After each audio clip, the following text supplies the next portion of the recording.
बानू, भृगु ऋषींच्या ह्या आश्रमात येण्याचे एक विशेष प्रयोजन आहे. तुझी इच्छा होती म्हणून मी तुझ्या बरोबर इथे आलो आहे. पण या इथे प्रत्यक्ष भृगु ऋषी तुला ज्ञानाच्या काही गोष्टी सांगतील, त्या तू ध्यान देऊन श्रवण कर. जी. बाणाई, श्री खंडेरायांनी मला आज्ञा केल्यानुसार मी आपणास उपनिषदातील अशी काही सूत्रे सांगणार आहे ज्यांच्या एकाग्र श्रवणाने आपण सत्याच्या अधिक समीप जाऊ शका. मी ऐकल जी. ऋषीवर, बानूला आता सत्याजवळ घेऊन जाण्याचे दायित्व तुमचे आहे. हे प्रभू, आपल्या कृपेने मी ते साध्य करण्याचा प्रयत्न करणार आहे. येतो मी.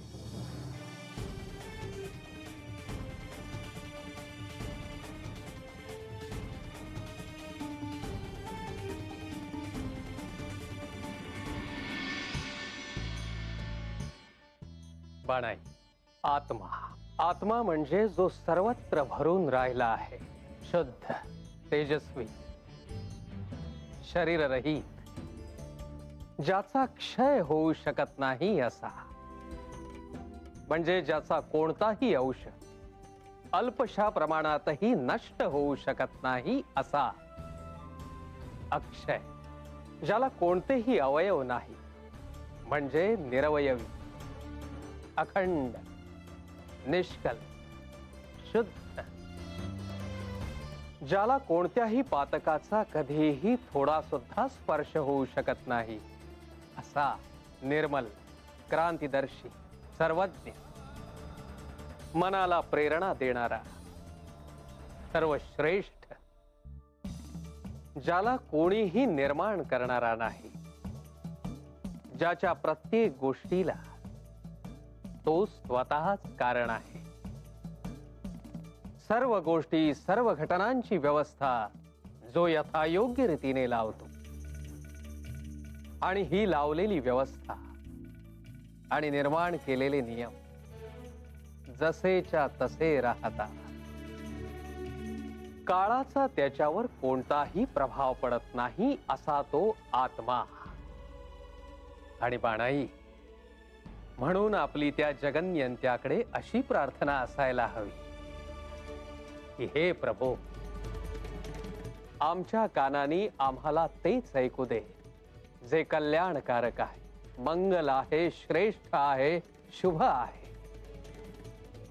कानांनी ऐकावे म्हणण्यात सर्व प्रकारचे श्रवण तर येतेच, पण अर्वाचीन काळाचा विचार करता वाचनही येते. ज्ञानप्राप्तीचे हे एक अंग झाले. ज्ञानप्राप्तीचा दुसरा मार्ग आहे दृष्टी. आणि या संदर्भात ऋषींची प्रार्थना अशी आहे की हे प्रभू, आमच्या दृष्टीने आम्हास भद्र ते, भद्र म्हणजे चांगले, चांगले तेच पाहू दे जे निर्मळ आहे, पवित्र आहे, सुंदर आहे, तेच आभास पाहू दे. जे जे अमंगल, कुरूप, अशुद्ध, ते आमच्या दृष्टीस देखील पाडू नकोस. आमच्या उन्नतीस, आमच्या प्रगतीस अडथळा ठरेल असे काहीही आमच्या कानावर, आमच्या दृष्टीसमोर येऊ देऊ नकोस. अशुभ, अमंगल सारे दूर जाऊ दे. मनुष्याच्या इच्छा, आकांक्षा, वासना या बहुतांशी ज्ञानपूर्वकच निर्माण होतात. कोणत्याही गोष्टीचा परिचय झाल्या वाचून त्या गोष्टीविषयीची अभिलाषा माणसाच्या मनात निर्माण होत नाही. आणि म्हणून इच्छा, वासना, आकांक्षा या शुद्ध राहण्यासाठी जे अहितकर ते दूरच राहिलेले चांगले.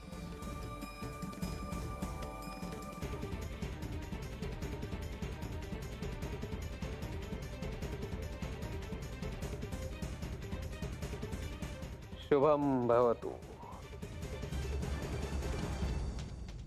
आयुष्यमान भव.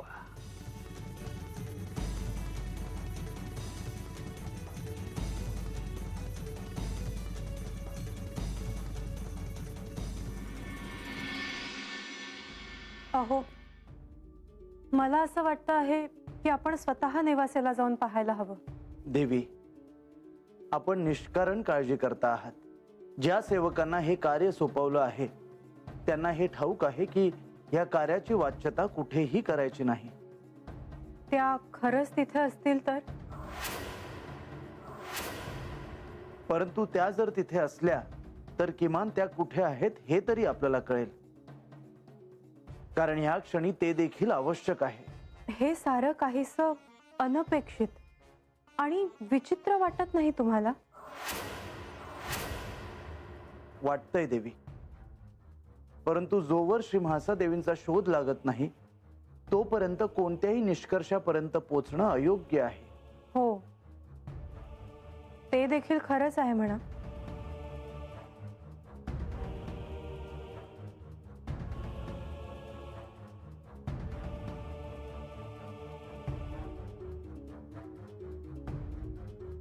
देवी, मी एका निराळ्याच गोष्टीचा विचार करतो आहे. कोणत्या? बाणायला भृगु ऋषींच्या आश्रमात नेण्याचा श्री खंडेरायांचा हेतू काय आहे हे तर श्री म्हाळसादेवींना कळलं नसेल ना? म्हणजे श्री खंडेराय बानूला सहाय्य करतायत असा तर्क त्यांनी लावला असावा आणि म्हणून या सगळ्यापासून त्या दूर गेल्या असाव्यात. परंतु त्या असा तडकाफडकी निर्णय घेतील असं वाटतं तुम्हाला? नाही खरं तर, परंतु इतके दिवस त्यांच्या मनात काय चाललंय हे आपण जाणतोच. कदाचित त्या सगळ्याची अशा पद्धतीने परिणिती झाली असावी. असेलही, परंतु तरीही एक प्रश्न अनुत्तरितच राहतो आणि तो म्हणजे त्या असं कोणालाही न दिसता कक्षातून बाहेर कशा गेल्या? तुम्हाला नाही वाटत की श्री खंडेरायांनी आता लवकरात लवकर परत यायला हवं? होय देवी, श्री खंडेराय लवकर येतीलच आणि मग पुढे काय करायचं ह्याचा विचार देखील आपण करू. परंतु तुर्तास तरी आपण देवघरापाशी जाऊन येऊ.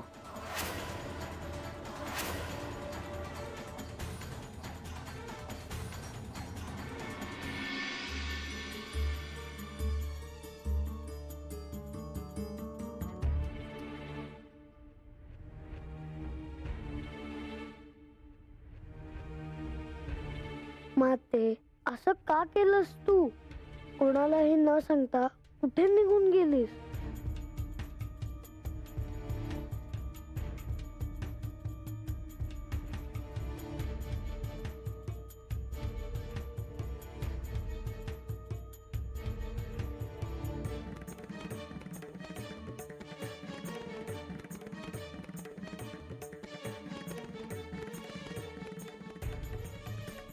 माते,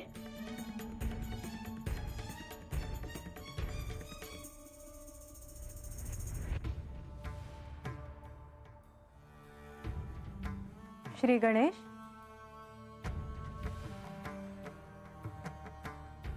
श्री हरी, श्री महालक्ष्मी, आपण कधी आलात? श्री गणेश, तुम्ही असे हतबल का होता आहात? सारं काही सुरळीत होणार आहे. मला मातेची आठवण येते आहे. श्री हरी, बोला श्री गणेश. तुमची आणि श्री खंडेरायांची भेट झाली ना?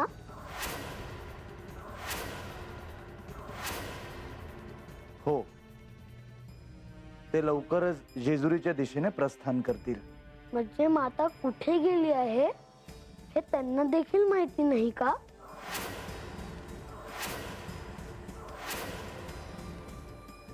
नाही.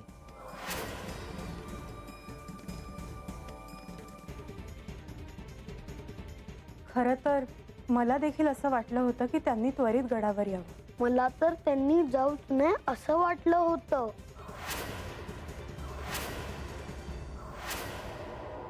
जे काही घडून गेलं आहे त्यावर भाष्य करून काय उपयोग? आता काय करायचं आहे ह्याचा विचार करायला हवा. म्हाळसा गडावर नाहीत हे अजूनही कुणालाही कळलेलं नाही. मला ही साधी घटना वाटत नाही. ही खरोखरच साधी घटना नाहीच. श्री खंडेरांना देखील माहित नाही की श्री म्हाळसा देवी कुठे गेल्या आहेत. त्या अर्थी हे काय आहे हे कळेन असं झालंय. श्री हरी, श्री महालक्ष्मी, मी देखील याचाच विचार करत होतो आणि मला हे आता कळून चुकलं आहे की काय आहे आता.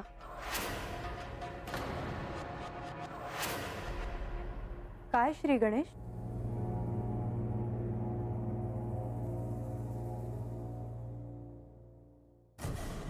माते, ही माया आहे. माया? हो, आपल्या दृष्टीला देखील न दिसणारी अशी माया.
तुम्ही हो, मी तुमच्या साधनेत व्यत्यय तर नाही आणला.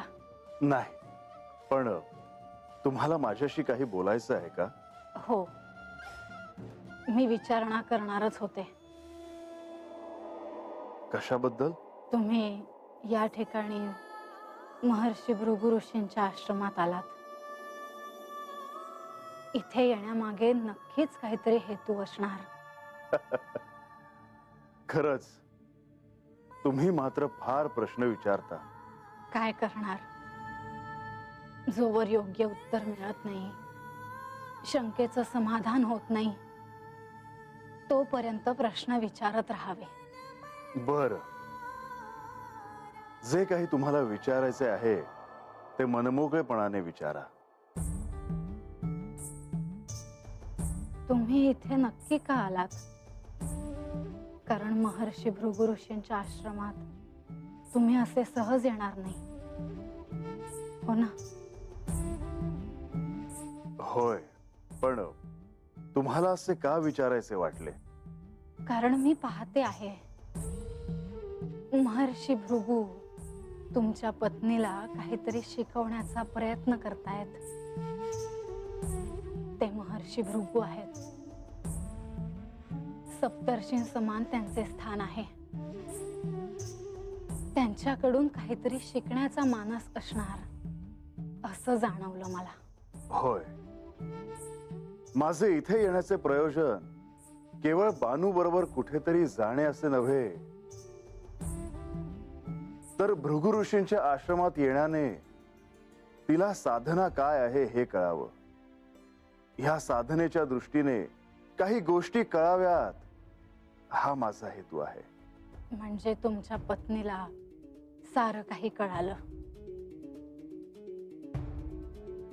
सत्याच्या मार्गाने जाताना तिला सहाय्य व्हावे इतकंच.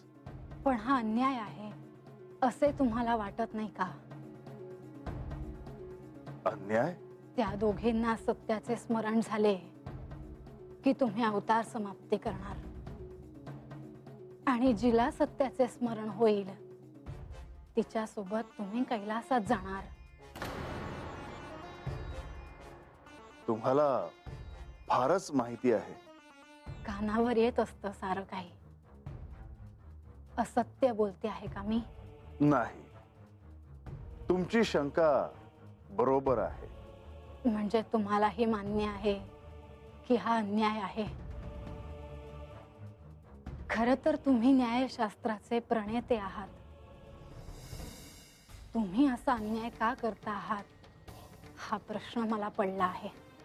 मी कोणावरही अन्याय केलेला नाही आणि म्हाळसेवर तर नाहीच नाही.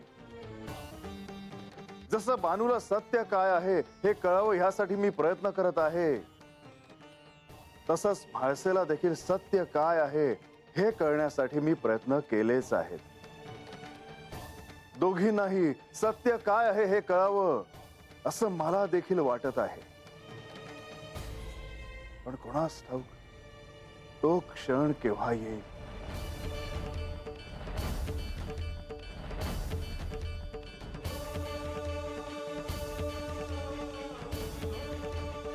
मला जायला हवं. येतो मी.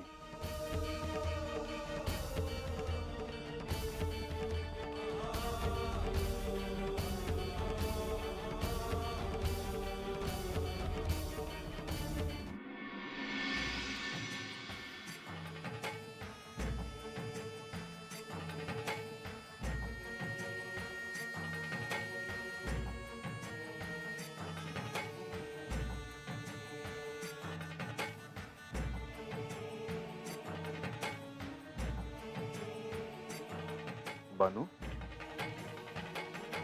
तुझ्याकडे पाहून असं वाटतं की ज्या हेतूने मी तुला या भृगु ऋषींच्या आश्रमात घेऊन आलो आहे तो माझा हेतू साध्य होतो आहे.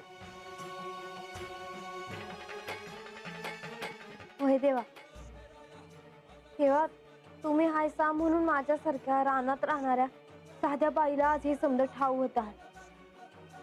तुमचा आशीर्वाद आहे बघा माझ्यावर. सत्य कळण्याच्या मार्गाची ही तुझी एक नवी सुरुवात आहे हे ध्यानात घे. ते महाराज जे सांगत होते ते मी अगोदर कुठंतरी ऐकलं आहे असं मला वाटत होतं, पण कुठं ते ठाव नाही. आणि आता मी त्याचाच विचार करत होते बघा. हे आधी ऐकलं आहे असं का वाटलं तुला? म्हणजे असं एकदम नाही वाटलं बघा. जसं ते महाराज सांगत होते तसं मी माझं डोळं मिटलं, आणि जसं मी माझं डोळं मिटलं तसं तसं काय बानू? तसं तेव्हा माझ्या डोळ्यामुळं कैलासच उभा राहिला.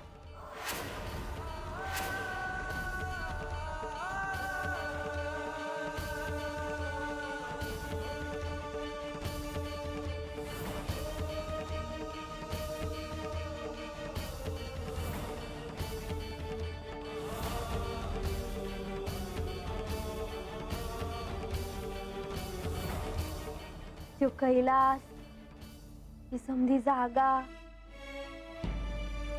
जिथं बघावं तिथं समधीकडं असं पांढरं पांढरं होतं. कैलासातील हिमाच्छादित असा तो सारा प्रदेश. तुम्ही म्हणला ते हिमका काय तेच होतं बघा समधीकडं. आणि मी असं समधीकडं फिरत होते बघा. मला असं वाटत होतं का माझं लहानपण ततच गेलं आहे. तो तुझा पूर्वजन्म होता.